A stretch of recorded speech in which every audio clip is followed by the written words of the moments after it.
See, the conservative right has moved more and more towards a libertarian point of view. Now, the libertarian point of view is that everybody should be free to decide for himself. It's not quite anarchistic, though.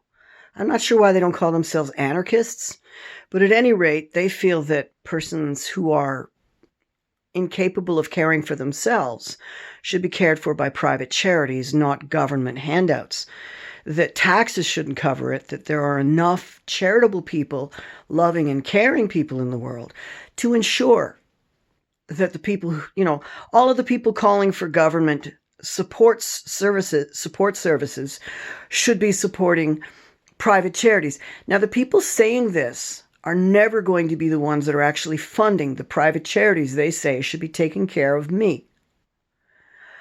They're not going to be in any way donating to my PayPal or buying from me the things that I make, or in any way giving me any kind of private support. They believe, though, that they must believe they're in the minority and that most people aren't like them, that they're somehow special lone wolves and that everybody else is going to take care of the problem. That is the trouble. And what's going on is the governments of today are following through on that. And as far as they're concerned, food banks and soup kitchens can take care of feeding the disabled. And it's no never minds off them whether or not the disabled can actually get to food banks and soup kitchens, or whether food banks and soup kitchens have sufficient capacity. Because private charity is responsible for taking care of people. And it won't be long, the way things are going, before they really aren't covering even the cost of housing for the indigent. At the current time, the amount of money dispersed to me is not quite enough to cover the utilities and housing. It's enough to keep me from getting kicked out of my house, but will not keep me from getting the lights turned off or the gas, and I'll probably go with the light. I don't like to think about it. This libertarian point of view is disingenuous and narrow-minded. And self-centered. And I'm not surprised, because all of the people I've met who support this point of view are generally disingenuous, narrow-minded, incredibly ignorant, incredibly ableist, incredibly white and masculine, and privileged. That not a one of them has ever fallen on hard times or had to genuinely struggle. They've had to work hard. And they speak of their hard work as though they're the only ones who know what real hard work is, or as though all hard work shall be compensated. As though your level of success in life is evidence of your work level. Narrow-minded and ignorant. Short-sighted. That was the word I was looking for. That was the one that inspired this video. I love it. What was the first word? Short-sighted and disingenuous. And that's the trouble.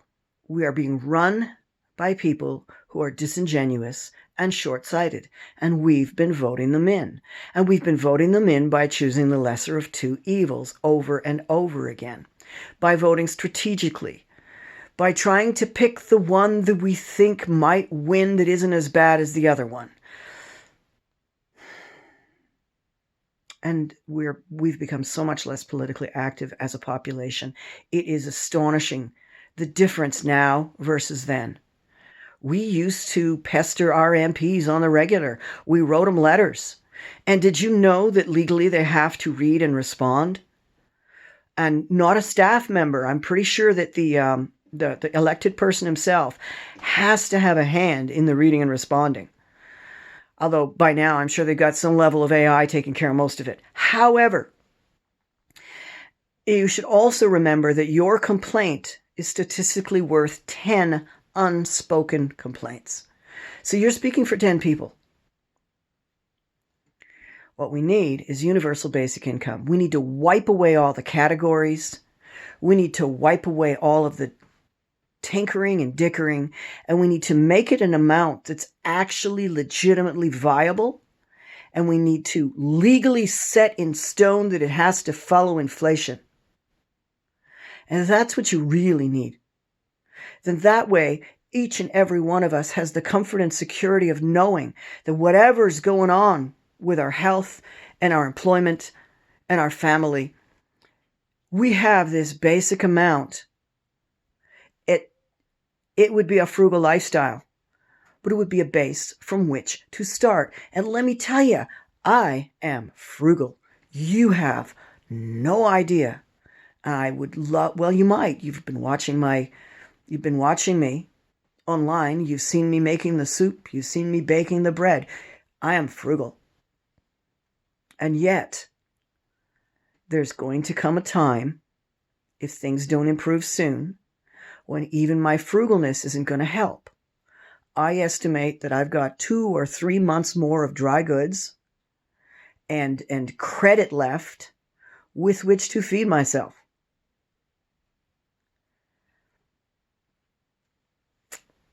I'm working hard. I'm making stuff. It's slow fashion. Who's going to crack first? The pantry or the wallet?